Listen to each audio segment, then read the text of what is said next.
It's the world, it's not me. That's a self-sabotaging pattern of behavior.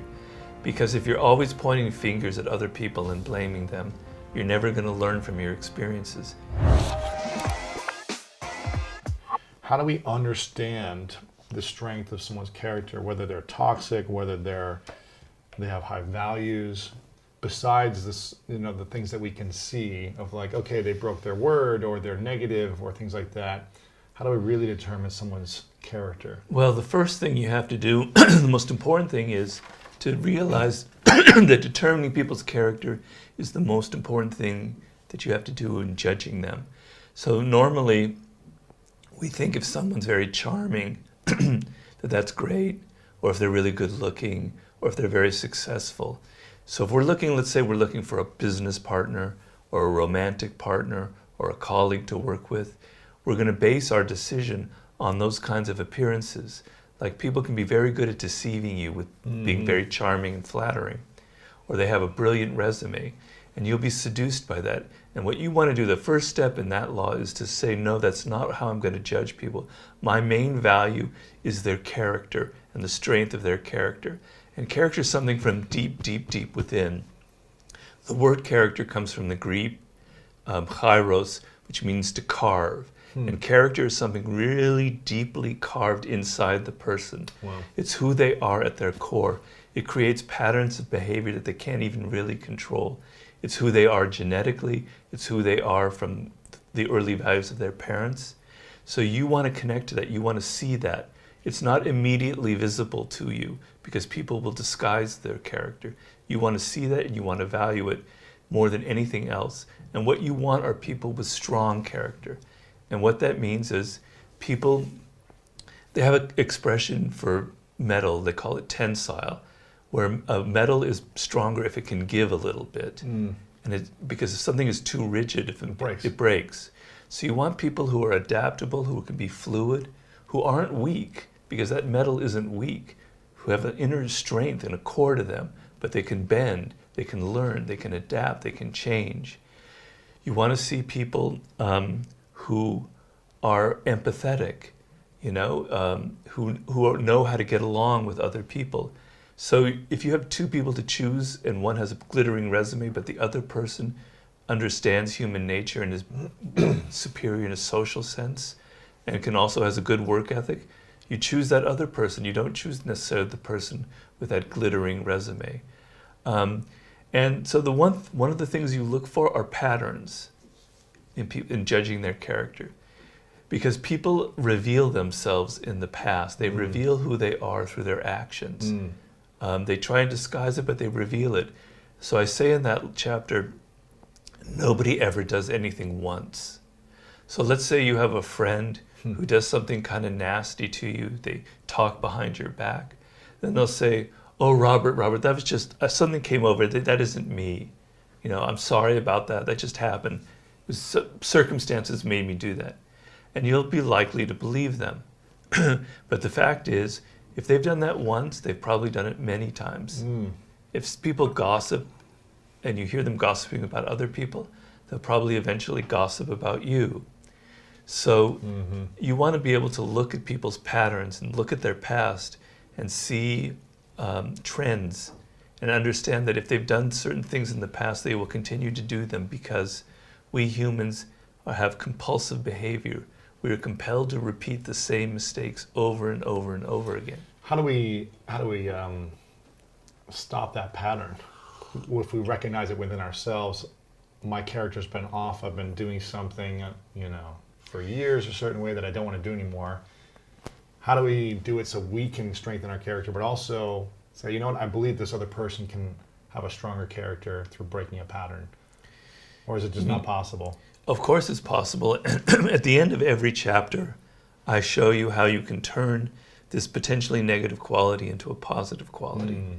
So when it comes to you and your own patterns, you have to first realize that you have these patterns before you can even begin to break them. So awareness. Honesty. This is a book about awareness and being honest with yourself.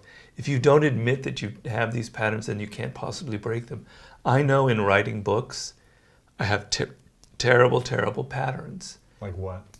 Well, stressing so much over things that aren't that important. Obsessing, stressing, yeah. Obsessing. I take note cards for everything that I read, all my research, and I take way too much information. I have like thousands of them. I'm writing, and I have to stop, and I say, stop being such a perfectionist. It's like you're wasting your time. It's been book after book after book. I'm very aware of it, and I'm very aware of breaking that pattern. But you have to see it and be honest with yourself in order to break it, you know? Right. So that's the first step, is seeing the pattern, and then not struggling against it, not trying to be somebody who you're not, but finding a way to use that pattern, to use that problem to your advantage. Similar to what Ryan Holiday wrote in his book, The Obstacle is the Way. I have an example in the book of an actress, Joan Crawford, from the Hollywood classical period. And she had a very troubled childhood. Didn't know her father, her mother beat her, men abused her, etc. And she managed to take, and it was creating terrible patterns in her life. And she found a way to turn that around, to use all of those disadvantages and make herself a much stronger and very powerful performer by bringing all of the pain in her childhood into her acting, by becoming so focused on the director. Because she had been abused, she was very sensitive to other people. She used that sensitivity to focus on the director and other actors, to be in tune with them. To connect with them, to build relationship, is that essentially? Yeah. She was very aware of her own weaknesses and her own fragility, and she was able to use that as a strength. So with other people, it's never hopeless. I mean, some people are toxic. I talk a lot of them about toxic characters. People, those are the kinds of people who can't really change. Their patterns are too ingrained. And we've all met people like that. We've all had to deal with a narcissist who's so deeply self-absorbed. There's nothing that's ever going to save them or pull them out of that self-absorption. Unless they have like a near-death experience, or they have someone close to them. That's like, true. You know, something where it's a big awakening. That's true. Or they get sick or whatever, right? You're right. That happens. That does happen. Sometimes. Sometimes it does. But you have to be honest that there are people out there. You can't be naive. There are people out there who are toxic, who are dangerous, who can ruin your life. You hire the wrong person. And I've dealt with in my consulting, with a lot of people who hired a business partner who ended up sort of taking the business from them. Very common scenario. You have to not be naive and recognize these toxic types. And often it's best not to try and change them, because trying to change them entangles you in a lot of their drama. And it's just never going to happen. You might be trying for years and wasting your time and energy. But, you know, people have to be able to to change themselves.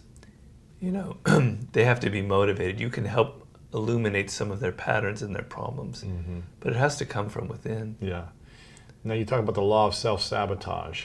Yeah. And, you know, we could self-sabotage ourselves by attracting toxic people, but also what are other ways that we sabotage ourselves? Well, this is a chapter about your attitude in life, right? And the point of that chapter is related to human nature, is none of us see the world in the same way. So you and I could go watch a movie. It's the same movie that we're watching. I love it. I see something. You hate it. You see something else. You don't experience it the same way. We're watching the same world, the same reality, but we experience it differently. Everybody you meet is experiencing their world differently than you are. So you have an attitude that colors what you see. And some people have an attitude that tends towards the negative. And I describe a negative attitude as something that's closed. So you're not open to new experience. You're trying to close that lens. You have certain beliefs, certain ideas about life, and you're not willing to change them, right? Because that gives you a sense of security. And so you want an attitude that's expansive, where you accept people. You're not always judging them. You're not negative about them. You understand that people can't necessarily help who they are.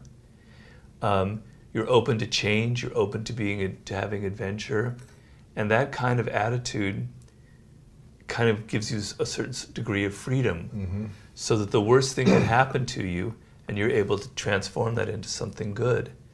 So what your question was... How do we recognize when we're sabotaging ourselves, and what's the things we do most to self-sabotage? Well, if we have a setback or a failure in life, which is inevitable, do we do one of two things? Do we analyze ourselves and see what we did wrong and how we could change ourselves? Or do we immediately look outward and blame other people? That person screwed me. Society doesn't like me. Because of these circumstances, I'm screwed and I can never help it. It's the world, it's not me. That's a self-sabotaging pattern of behavior. Because if you're always pointing fingers at other people and blaming them, you're never going to learn from your experiences. And you're going to end up being quite bitter. So that's probably one of the main sources of a self-sabotaging. So you could easily say, this stupid bee that stung my neck, that caused this blood clot and this high pressure in me, I blame the bee for this, stroke that I had. Screw you, bee. Or you could take responsibility and say, well, what did I do to my health leading up to the bee sting, for years, and taking full ownership and responsibility. Is that what I'm hearing? Yeah, that's what you're hearing. And the story and the perception around the experience, the way you see that movie playing out, having a positive attitude around it, and reflecting about the role that you played in what happened. So we're not in charge of everything that happens in life. There are circumstances that are beyond our control, right? But a lot of what does happen to us is something that we do, that we are responsible for. There are amazing studies about the role of attitude and what happens to you in life. So they have this thing called the Pygmalion effect. Teachers who treat a student as if they are smart and going to do well, those students end up doing well, right? So how you treat people, how you think about yourself has a great impact on what happens to you. When doctors prescribe a new medication, there's always the same trend that when a new medication has been invented, the success rate is like 80% because people believe in it because it's new.